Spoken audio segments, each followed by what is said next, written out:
Olá, pessoal. Meu nome é Thiago Carbonel. Carbonel é como eu sou conhecido pelos meus alunos nesses 23 anos de cursinho, mais de 10 anos lecionando no ensino superior e profundamente apaixonado pela literatura, pela semiótica, pela análise do discurso, pela cultura como um todo. Tá? E eu venho aqui hoje falar para vocês sobre a importância do saber, a importância do conhecimento e como ele funciona de maneira profundamente libertadora e alentadora em momentos como esse que nós estamos vivendo. Você provavelmente vive algum nível de isolamento social. É bem provável que as suas rotinas tenham mudado. Alguns estão trabalhando, outros, como muitos dos meus alunos, continuam estudando, mas em casa, tentando se adaptar à rotina de estudos remotos. Alguns de vocês estão trabalhando em home office, como é o meu caso. Tá? Eu continuo dando aulas, eu continuo preparando, corrigindo provas, continuo estudando para dar o meu melhor, mas não é fácil, porque nós sentimos dia a dia que perdemos alguma coisa. Sentimos a cada acordar, a cada momento em que nos levantamos, que mais uma jornada se passou sem que nós pudéssemos viver plenamente. E é inegável o peso dessa perda, o fardo que nós carregamos por vivermos assim. E é por isso que eu vim até você, eu vim até a sua casa, até o seu ambiente de trabalho, em que você está provavelmente trabalhando sob muita tensão e medo, falar um pouco sobre o quanto o conhecimento, o quanto o contato com a cultura pode ser profundamente libertador. Haveria muitos caminhos pelos quais eu poderia trilhar uma rota e convidá-lo a um passeio, porque isso nada mais é do que um passeio. Muitas pessoas não gostam de ler. E eu, quando ouço isso, ou quando leio sobre isso, me indago se de fato foi dada a oportunidade justa de que essas pessoas aprendessem a gostar de ler. Aprendessem, na verdade, a ressignificar o papel da leitura em suas vidas. Um papel que hoje é ocupado predominantemente pela televisão e já também, digo em alguns casos, até mais do que pela televisão, pela internet. Quando nós ainda tínhamos convívio social, no meu trânsito por muitos ambientes,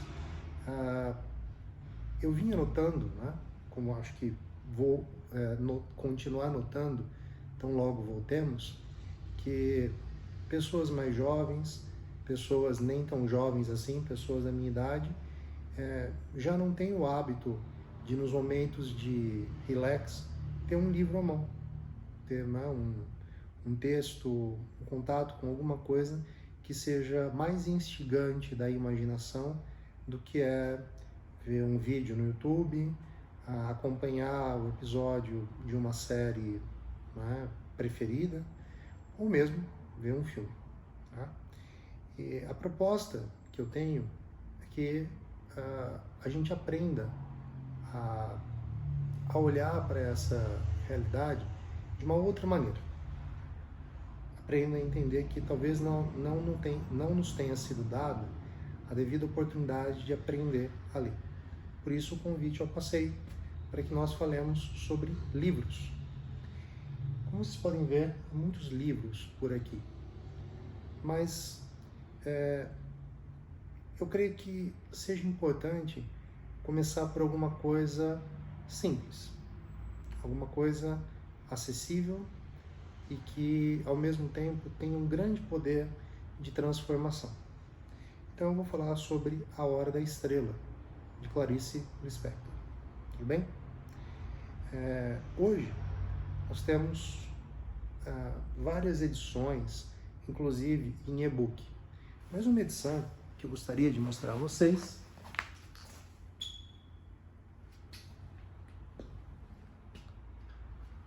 tá aqui. Esta aqui. Uma edição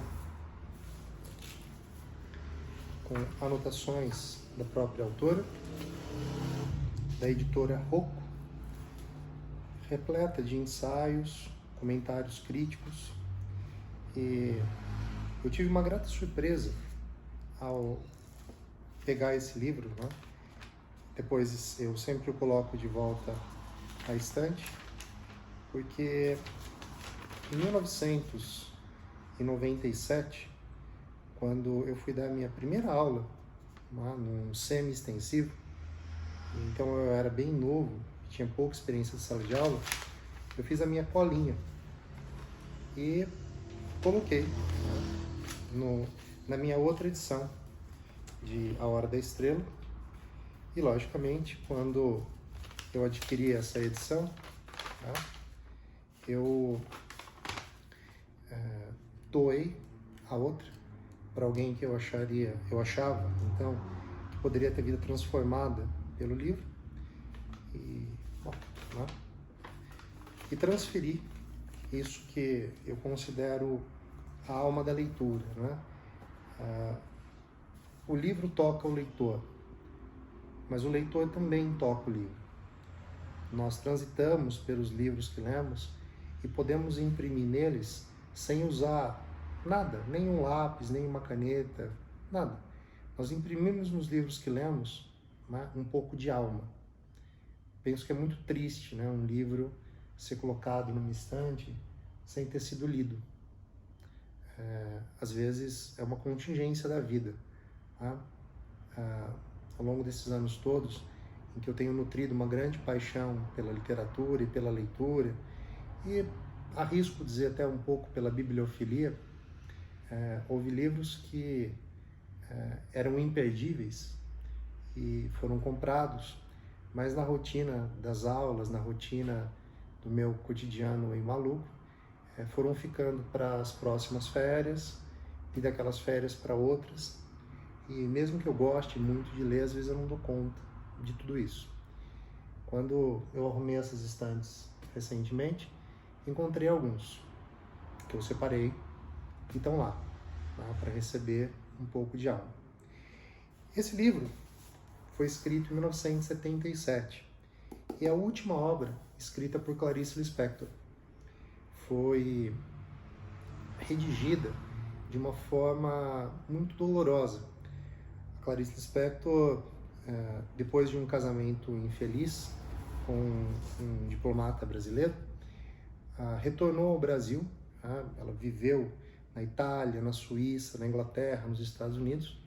Ela voltou ao Brasil muito independente, sem esperar nada do marido, e iniciou aqui uma vida como tradutora, como escritora de crônicas sob demanda para jornais, e a grande escritora que ela já era, tendo em vista que começou na literatura em 1943 com Perto do Coração Selvagem, uma obra extraordinária, tá?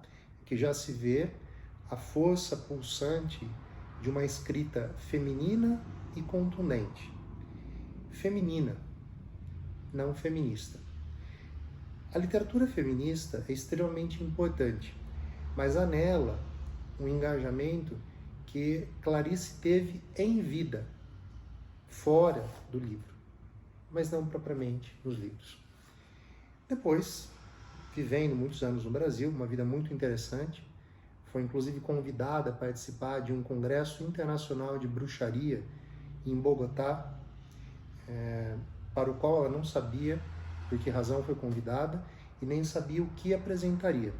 decidiu ler o seu texto O Ovo e a Galinha, que ela mesma afirma, até hoje, não entender direito o que quer dizer. Nos anos 70, Clarice já estava um pouco desgostosa. Fumava incessantemente uma noite, dormiu com um cigarro aceso e teve um pequeno incêndio na sua cama. Ficou muito queimada, né, no lado direito, e assim, muita dificuldade para escrever.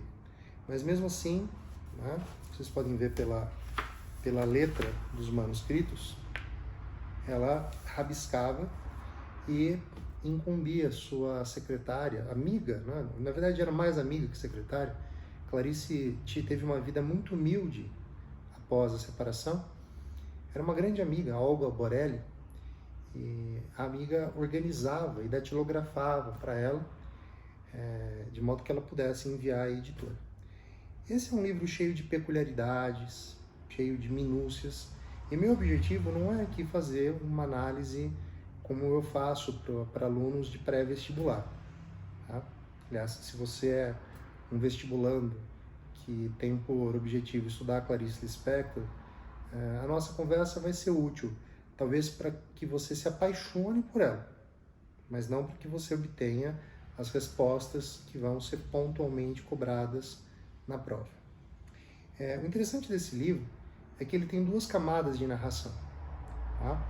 Há uma voz narrativa que nos conta sobre um sujeito chamado Rodrigo, angustiado no desejo de escrever sobre algo, e esse algo é a história de Macabea. Rodrigo, ele cria para nós, então, o que a gente pode dizer de uma segunda camada, que é a camada narrativa em que se passam os fatos relativos à vida de Macabea. Macabea é alagoana, moça humilde, órfã de pai e mãe, criada por uma tia que pôde lhe oferecer um curso de datilografia e a chance, após a morte, de que ela viesse para o Sudeste, Rio de Janeiro mais especificamente, e iniciasse uma vida precária, morando numa pensão muito humilde, na qual dividia quarto com outras moças. Macabea sentia-se uma estrangeira. E guardem essa expressão, porque ela vai ser muito útil numa outra conversa que nós teremos no futuro. Macabea era uma estrangeira, era uma alienígena. Tá? Ela olhava as moças e o cabelo dela não era igual, o corpo dela não era igual, os hábitos dela não eram iguais. As moças eram sempre sorridentes, felizes, conversadeiras. Macabea era quieta, gostava de ouvir uma estação de rádio, a Rádio Relógio, que dizia as horas e inseria algumas curiosidades, tá? Que Macabea utilizava para tentar compor o seu universo cultural. Há algum tempo, numa aula sobre a importância de repertório cultural na redação, me veio assim a ideia de que às vezes um aluno, um vestibulando, que deseja desesperadamente ter repertório e fica caçando citações de Zygmunt Bauman, Byung-Chul Han, Kant, Adorno, Michel Foucault, ele no fundo é como uma Macabea, que usa a internet como uma rádio relógio e usa o espaço da redação como aquelas conversas que Macabea tinha, muitas vezes, né, no nível da precariedade. Se você é vestibulando, não entenda isso como crítica, se for o seu caso. É uma constatação. E uma constatação muito otimista, porque é possível reverter isso. Macabea trabalha num escritório de comércio, muito humilhada frequentemente, né, pelo seu Orlando, o patrão, menos diretamente, mas ainda assim se sentindo oprimida pela colega Rosa, a mulher que era a Macabeia inversa, a Macabeia elevada a -1. Né? Era uma mulher, né, de ancas largas, seios volumosos, um cabelo loiro bonito, muito despachada, muito talentosa, né, no trato com os homens. Então Macabeia se sente menos perto dela. Eu acho muito curiosa uma cena em que o seu Orlando, né, ele está lendo, né, olha que curioso, um homem de negócios, né, um gerente comercial, lendo. Ele está lendo Dostoiévski. E Macabeia olha a capa do livro e fala: humilhados e ofendidos. Ela reflete um pouco, né, com as suas naturais limitações e se diz, né, eu não sou nem humilhada nem ofendida. E isso é o que ela mais é, humilhada e ofendida. E a vida segue, até que um fim de semana, na praça, o único lugar que era franqueado a Macabeia, que tinha uma vida com muitíssimas limitações, ela conhece o Olímpico de Jesus. Também um imigrante no destino, mas que, diferentemente dela, é cheio de ambições, cheio de desejos. Ele quer ser deputado, ele quer ser político, ele quer ser presidente do Brasil. Imagina, Olímpico, presidente do Brasil. Bom, por que não? Bom, deixa pra lá. Pois bem, Macabeia conhece o Olímpico e a relação deles é muito curiosa, porque são dois indivíduos que tangenciam, em maior ou menor grau, a precariedade. Tá? Ele se apresenta, ela se apresenta, ele acha que o nome dela parece nome de doença, e ela nem sabe se ofender com isso. Ela não sabe o que dizer para ele. Ao momento que eles estão andando, não é, pelo centro do Rio de Janeiro, e ela passa em frente a uma loja de ferragens e lê lá, pregos e parafusos. E ela puxa uma conversa, ela diz assim: nossa, eu gosto tanto de pregos e parafusos. Né? E o Olímpico olha para ela e pergunta: que conversa é essa? E no fundo é isso, que conversa é essa? Que assunto é esse? E Macabeia, né, segue nessa simplicidade. Curiosamente, sempre que eles se encontram, ou quase sempre, chove. E há um dia que o Olímpico fica esperando que Macabeia fale alguma coisa, e Macabeia, né, tá ali debaixo da chuva, indiferente, né, o cabelo que molha, a chuva que molha o seu cabelinho, e ele fala assim: Macabeia, você só chove. Mas por que ele não termina com ela? Porque ele e ela estão basicamente na mesma situação. Mas histórias têm reviravoltas. E algumas são positivas, outras nem tanto. Um dia, a Rosa, amiga de Macabeia, está muito angustiada, né? Porque ela quer casar. Ela está cansada de ter relacionamentos superficiais. Ela quer casar. E aí, ela vai a uma cartomante. E a cartomante é um misto, né, de cartomante, macumbeira, e pede para que ela faça um trabalho. E parte desse trabalho, né, dessa macumba, é tirar o homem de uma amiga. E Rosa não tem dúvida.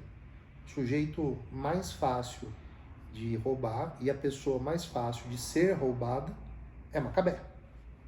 Então Rosa seduz o Olímpico e, né, deixa Macabeia numa situação de muita tristeza. Rosa chega inclusive a se condoer, não se arrepender, tá? A se condoer, e convida a Macabeia para almoçar um domingo na casa dela.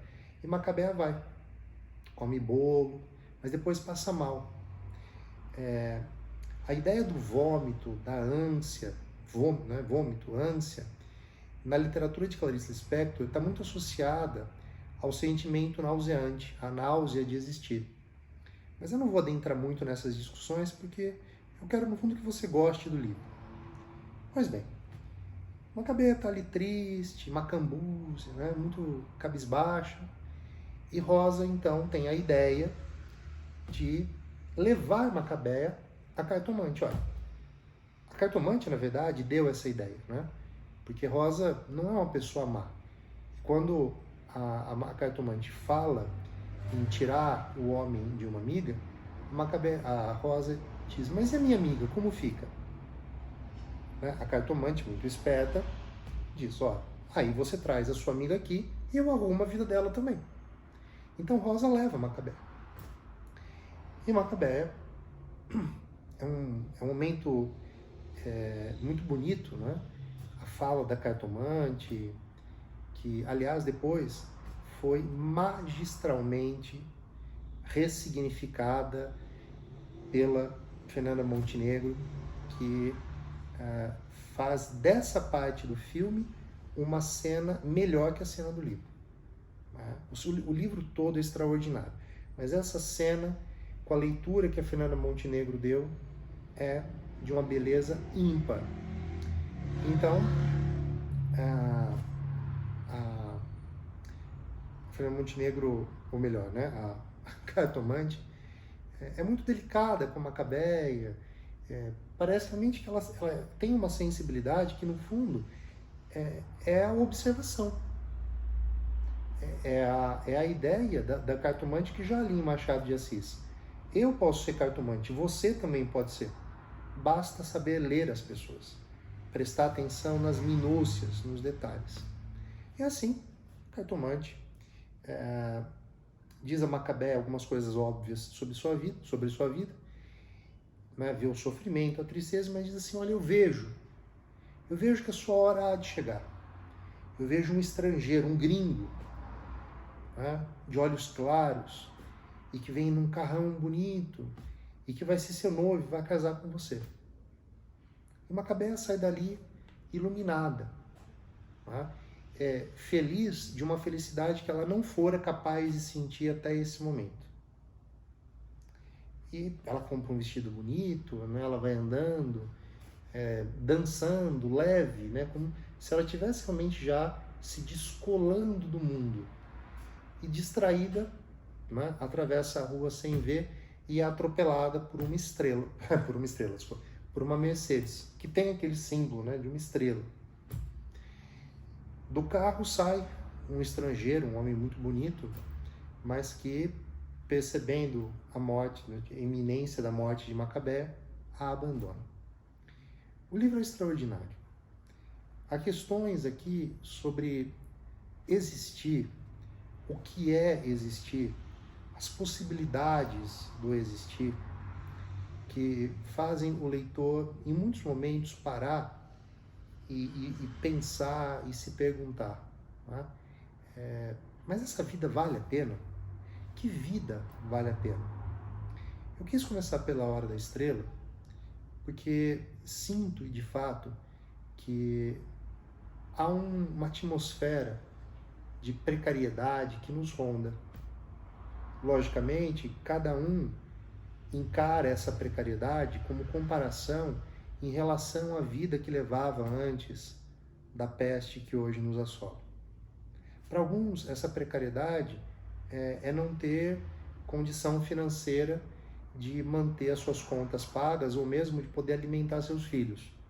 Para outros, é algo mais frívolo, é não poder ir para um bar, ou ir, né, para uma balada, divertir-se com os amigos. Para outros é não poder se exercitar. Mas não existe um parâmetro universal do que é a existência. Tá? A existência é perceptível a partir de cada experiência, da minha, da sua.